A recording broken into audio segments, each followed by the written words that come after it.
कोटिसूर्यसमप्रभा निर्विघ्नं कुरु मे देव सर्वकार्येषु सर्वदा।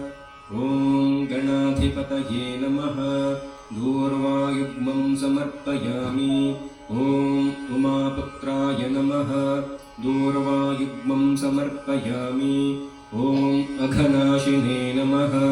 दूर्वायुग्मं समर्पयामि। ॐ एकदन्ताय नमः। दूर्वायुग्मं समर्पयामि। ॐ विभक्ताय नमः। दूर्वायुग्मं समर्पयामि। ॐ भगवानाय नमः। दूर्वायुग्मं समर्पयामि। ॐ उमाग्रवे नमः। दूर्वायुग्मं समर्पयामि। ॐ सूर्यवर्णाय नमः। दूर्वायुग्मं समर्पयामि। ॐ सर्वसिद्धिप्रदाय नमः। दूर्वायुग्मं समर्पयामि। ॐ विघ्नराजाय नमः।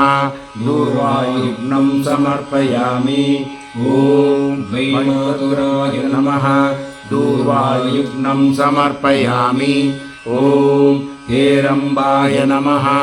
दूर्वायुग्मं समर्पयामि। ॐ लम्बोदराय नमः।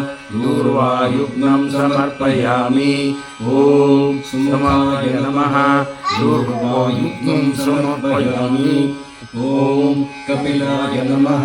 दूर्वायुग्मं समर्पयामि। ॐ विकटाय नमः। दूर्वायुग्मं समर्पयामि। ॐ विघ्नराजाय नमः। दूर्वायुग्मं समर्पयामि। ॐ भालचन्द्राय नमः। दूर्वायुग्मं समर्पयामि। ॐ सुरराजाय नमः। दूर्वायुग्मं समर्पयामि। ॐ गणाधिपतये नमः।